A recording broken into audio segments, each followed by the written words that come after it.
Hey chicas, welcome to my mini blog. This was taken last February 23. Yes, I know this is long overdue, but better late than never.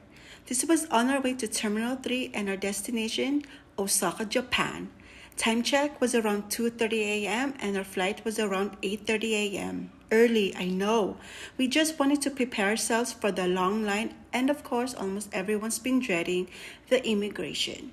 We were traveling with my cousins and their kids, my aunt and my grandma, so we were 15 in total.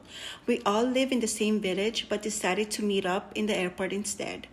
Of course, we were the first to arrive, and by the way, this is all expenses paid thanks to my aunt. So, shout out to you, Auntie. Thanks for everything. We had a meeting the night before because my aunt wanted to make sure we were all safe before we leave.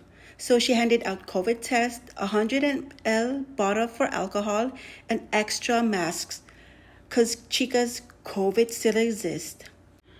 So we passed the immigration and about to board, but during the immigration, my hubby, my grandma, my aunt, and I lined up in the foreign side. If you hadn't noticed, my hubby is Filipino and my aunt, grandma, and I are dual citizens.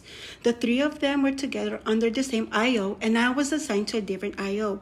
Mine didn't ask me any questions, but the IO that my hubby and them had asked more questions towards my grandma regarding her health since she was in a wheelchair.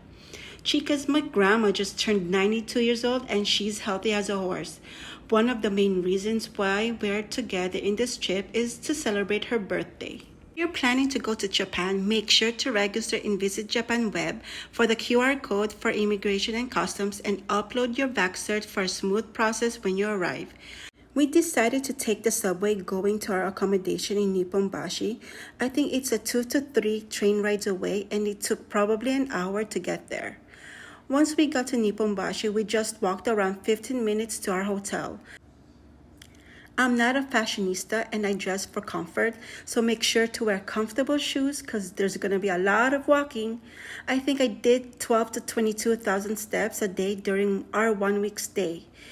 If you're traveling more than 4 packs with babies and seniors in wheelchairs, it's better to rent a coaster van upon arrival for convenience instead of looking in every train station for the elevator. This should be done when you arrive and leaving Japan. We stayed in an apartment type of Airbnb called Art Hotel. We rented out 3 units, 1 unit per family, and we had this incredible view. We rested for a while before heading out. Our place was about 10 minutes walk to Dotonbori Street. Dotonbori Street is a strip full of stores, restaurants, food stalls, and arcades. This place reminds me a little bit of Vegas because of all the lights and not because of the hotels and casinos.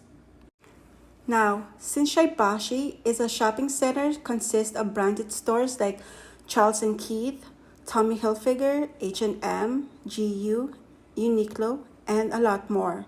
There's a place in Shinsaibashi that sells secondhand bags but is actually our go-to place to convert our US dollars to Japanese yen. It's higher than any other money changer in the area. So after walking around, we decided to eat at this small Indian restaurant in Dotonbori Street before heading back to the hotel. You see the small tablets?